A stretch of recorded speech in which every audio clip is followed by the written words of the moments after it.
This is essentially a strategy where you're just repeating your primary pack graphics. So what they're doing here is they're telling you, hey, buy this, but then they're using their tray graphics to tell you just how convenient this is. Hey everybody, it's Shopping with Christy. I'm at Costco, and today I'm going to take a look at a couple do's and don'ts related to your club tray. Let's take a look. Now this is pretty creative here from Rana. This is their beef and shorebird lasagna. What you see them doing here is they're really invested in very unique structures. I mean, look at that. That's interesting. But you see this carve out and this, and I see two strategies here. One is they're really invested in great food photography, more gourmet, more premium. Well, their primary pack shows lasagna. They're showing the components. We know that quality ingredients is one of the primary drivers of overall taste. And so that's what they're doing here. They're repeating what the flavor is. But then I loved this right here. This is a billboarding effect to not only drive taste, but probably show you the value you're getting of almost signaling, hey, this is going to be a pretty hearty portion here. And it's billboarding. If I step back, you can see it. Boom, boom, boom, boom. Nice job done, whoever did those.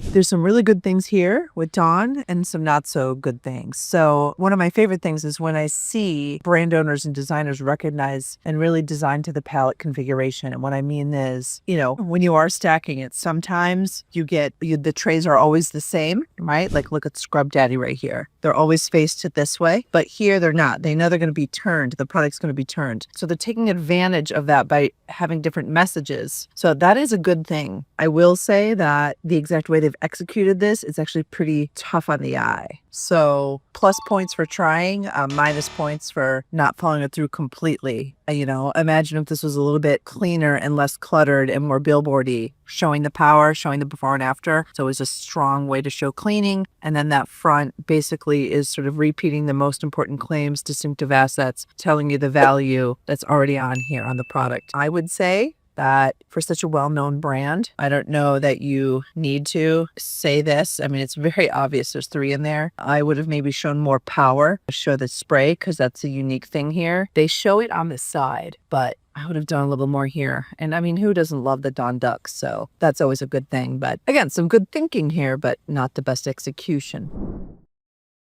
Once again, I'm highlighting to you guys the power of color, not just the words, and really thinking through your contrast. This is so bold, so bright. Oh my gosh, right? And then it's framed by this beautiful block. So clean and shoppable here on Scrub Daddy. Good job. I mean, what a difference versus this craziness. All right, bye.